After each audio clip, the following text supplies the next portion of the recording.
Hello दोस्तों, स्वागत है आप सभी का अपने यूट्यूब चैनल एजुकेशन योरसेल्फ पर। आज हम लोग क्वेश्चन पेपर डिस्कस करने वाले हैं 2014 का। आपका ये पेपर है 2014 का। तो पहले मैंने आपको यहाँ पर सॉल्व कराया था, तो 1 से 15 तक का कराया था, लेकिन आज जो हम लोग सॉल्व करेंगे 16 से लेकर 30 तक करने वाले हैं।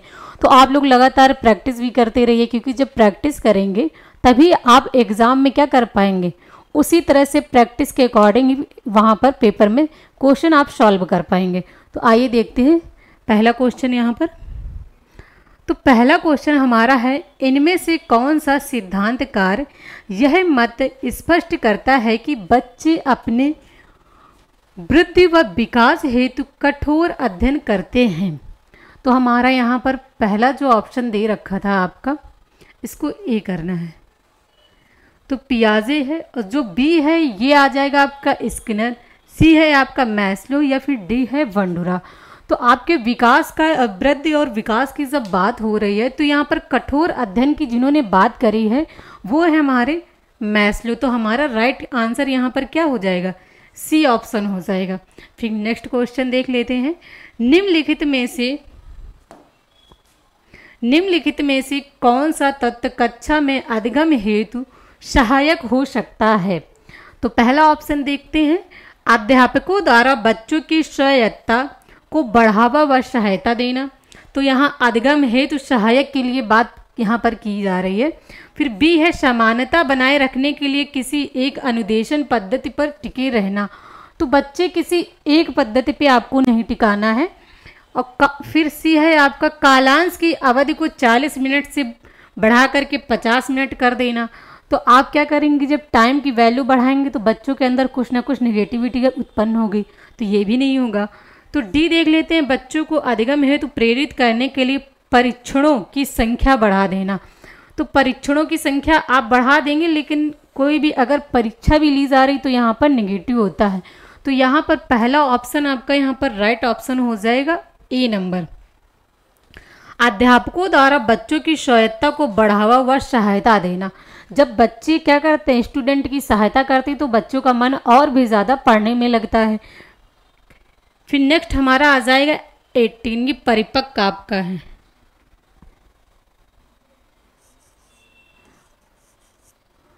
परिपक्व विद्यार्थी ऑप्शन है, अपनी बौद्धिकता के साथ साथ अपने सभी प्रकार के द्वंद्वों का शीघ्र समाधान कर लेते हैं। तो क्या बच्चे अपने सभी द्वंद्वों का खुद समाधान कर लेते हैं?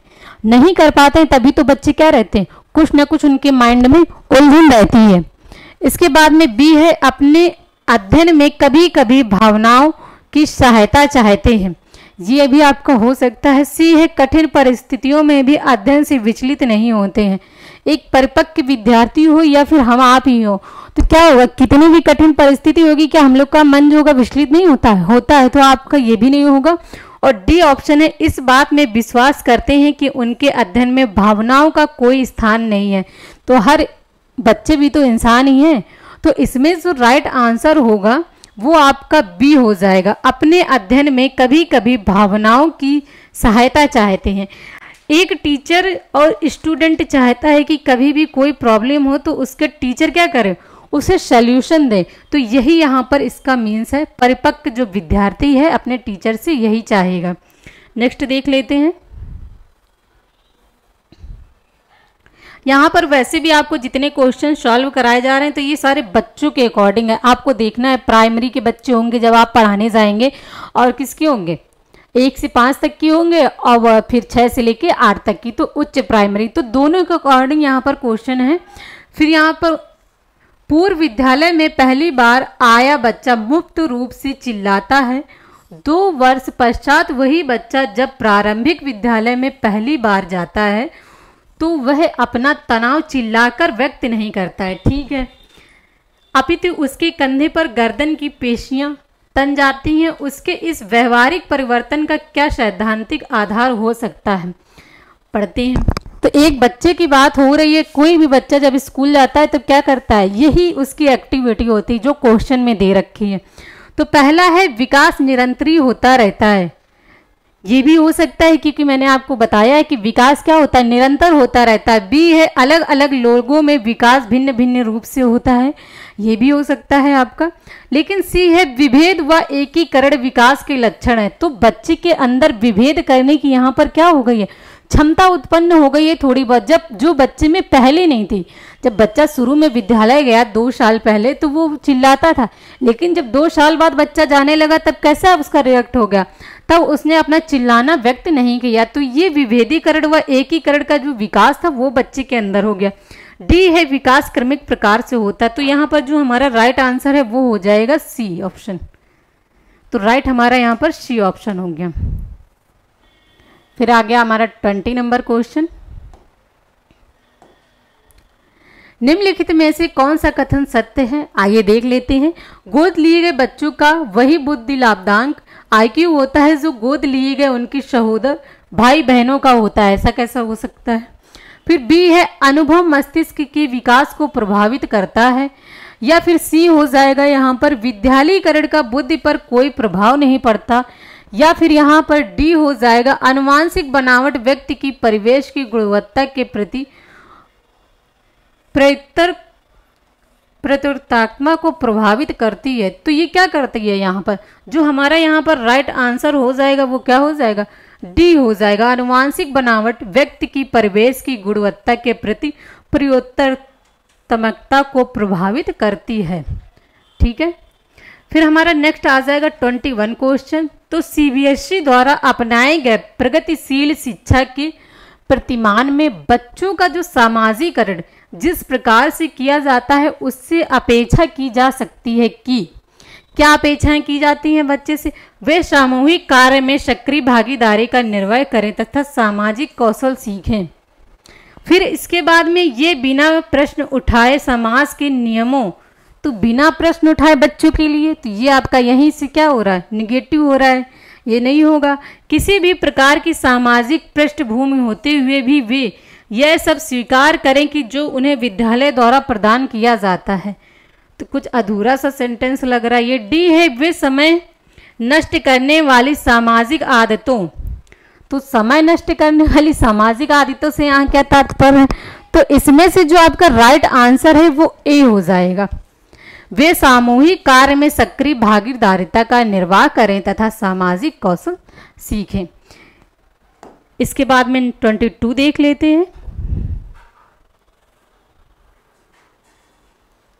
तो 22 क्वेश्चन आ गया। निम्नलिखित में से कौन सा वाइगोस्की के सामाजिक सांस्कृतिक सिद्धांत पर आधारित है।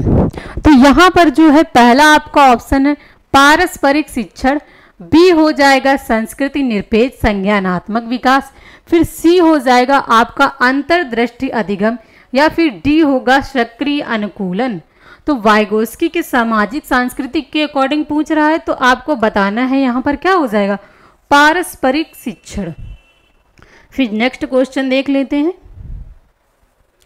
21। एक शिक्षिका अपनी कक्षा से कहती है सभी प्रकार के प्रदत्त कार्यों असाइनमेंट्स का निर्माण इस प्रकार किया गया है कि वे प्रत्येक विद्यार्थी अधिक प्रभावशाली ढंग से सीख सकें। ठीक है, अतः सभी विद्यार्थी बिना किसी अन्य सहायता से अपना कार्य पूर्ण करें। वह कोहलबर्ग के किस नैतिक विकास के चरण की ओर संकेत दे रही है। तो यहाँ पर नैतिक विकास की जब बात हो रही है तो देख लेते हैं पर औपचारिक चरण 5th हो जाएगा क्या, ये सामाजिक संविदा, या फिर आपका पूर्व औपचारिक चरण। पहला आपका नियम यहाँ पे बात कर रहे हैं। पहले नियम में क्या है, बच्चा क्या करता है, कोई कार्य करता है तो दंड से आपके बचने के लिए।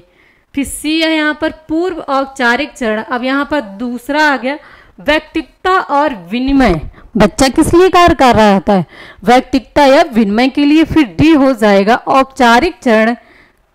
4th आपका जो यहाँ पर दे रखा होता है कानून और व्यवस्था, बच्चा क्या करने लगता है, कानून व्यवस्था फॉलो करने लगता है। तो हमारा जो राइट आंसर हो जाएगा इसमें से डी हो जाएगा औपचारिक चरण। और यहाँ पर चौथे चरण की बात हो रही है कानून और व्यवस्था की। इसके बाद में देख लेते हैं 24 आ जाएगा क्वेश्चन। 14 वर्षीय देविका अपने आप में पृथक स्वनियंत्रण व्यक्ति की भावनाओं का विकसित करने का प्रयास कर रही है। यह वह विकसित कर रही है, क्या विकसित कर रही है? तो या फिर स्वायत्तता विकसित कर रही है, क्या यह किशोरावस्था, फिर अक्खड़पन, या फिर सी परिपक्वता और डी नियमों के प्रति घृणा। तो ये क्या यहाँ पर विकसित कर रही है? स्वायत्तता का नियम। तो जो हमारा राइट आंसर हो जाएगा क्या हो जाएगा? ए ऑप्शन हो जाएगा। इसके बाद में नेक्स्ट क्वेश्चन देखते हैं, 25 पर आ जाइए।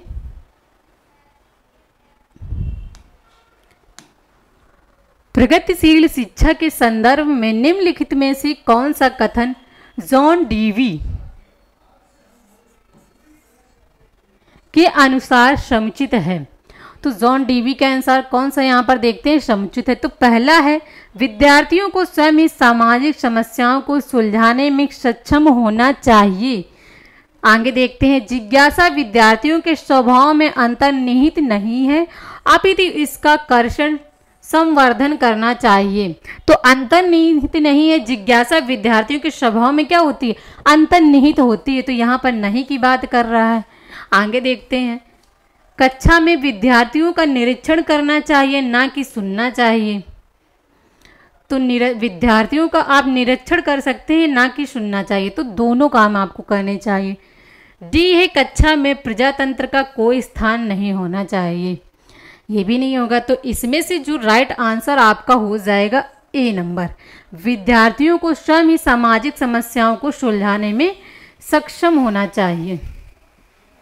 फिर नेक्स्ट देख लेते हैं क्वेश्चन,